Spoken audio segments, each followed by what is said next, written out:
So hello guys, magandang araw po sa inyong lahat. So andito nga pala tayo ngayon sa motor. Nakasakay tayo. Sasama nga pala ako sa pagpapanguha nila ng isda ngayon.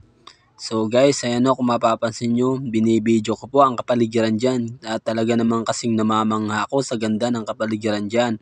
Andito na nga pala ako guys sa Nursery Masbate, kung saan napakaraming isda ang nakukuha nila dito.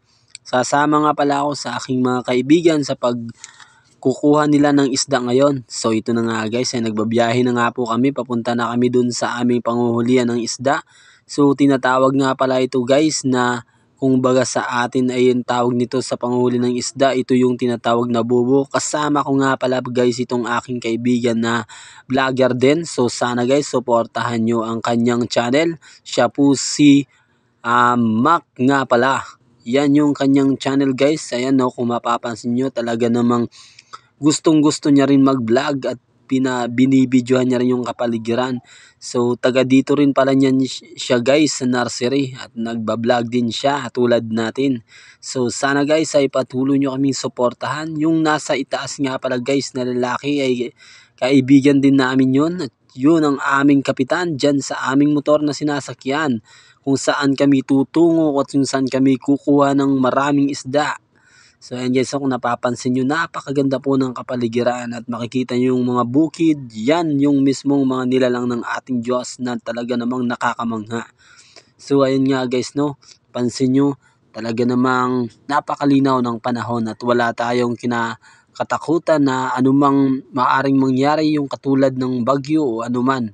So malinaw yung panahon ngayon guys, kaya talaga namang napakaganda at napakasulit ng panahon para sa ating pangunguha ng isda. So wala pa nga pala ako nito guys experience, kaya trinay ko sumama para naman magkaroon tayo ng kahit papanong experience. So ito na nga guys, so naghihilahan na kami dito at binibidyo ko. Hindi pa nga ako dyan guys tumutulong kasi naka-video ako, kasi first time natin guys sumama. Ang purpose ko lang naman pala dito guys ay makapag-vlog lang din at makakita kung ano nga ba ang ginagawa nila kapag nangunghuli silang isda. So yan nga guys, no? Nasa ilalim kasi guys ang ginagamit naming panghuhuli ng isda. Nasa ilalim pa, hinihila namin. Mabigat yan guys, talaga nang mahihirapan ka sa paghatak ng lubid na yan. Kaya patyagaan talaga guys. Ayan na, kung mapapansin nyo, meron siyang bakal na kinukuha. Yan kasi guys ang pangawit namin dun sa aming kinuhawla dun sa pinapasukan ng isda. So pasensya na nga pala kayo guys sa aking voice over kung ako ay laging nagkakamali. Ganon talaga guys, tao lang tayo eh. Nagkakamali tayo. So hindi lahat ng galaw natin, hindi lahat ng sinasabi natin ay perfect na. Tao lang tayo, kaya normal lang yon. Ang importante guys ay naririnig nyo ang boses ko at naiintindihan nyo ang mga sinasabi ko. So ayan na nga guys, no, makikita nyo sa ilalim ng tubig, ayan no. Klarong-klaro na talaga guys yung hawla na pinapasukan ng isda. So makikita nyo yan guys. Hindi ko pa naman guys sigurado kung marami nga talagang laman yan, pero abangan nyo na lang guys. So hintay-hintay lang tayo kasi mabigat talagang hatakin yan guys. Kaya kailangan dyan ang tinatawag na voluntaryo at pagkakaisa para mahila ang hawla na yan. So ayan nga guys, no, kung makikita nyo, ayan no, ginagawa nila ng paraan para maangat nila, kasi naman talagang napakabigat niyan guys, at talaga naman napakadelikado kung hindi ka marunong yan. So andyan na nga pala guys, so, si Mac nga pala, yan yung pangalan ng channel niya. So ayan na nga guys, no, inaangat na nila.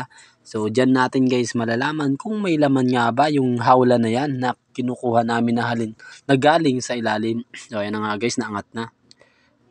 Yan. At naangat na nga guys. So ayan na guys, titingnan natin kung may laman nga. So ayan na nga guys, linapit ko yung camera ko. Yan lang pala guys yung laman niya. So kaunti lang guys, pero mamaya yan guys ay maiipon yan. Dadami rin yan. So tandaan natin guys na hindi lahat ng ginagawa nating panghuli ng isda ay talagang makakarami tayo. So kailangan lang talaga natin ng tiyaga. So meron din pala kami guys nakuha yung tinatawag yan guys dito sa Masbate na umang. So ayun nga guys, no, maraming salamat sa inyong pagsubaybay. Hanggang dito na nga lang. Sana patuloy nyo pong suportahan ang channel na to. Walang iba kundi CJ Comedian Vlogs. Maraming salamat!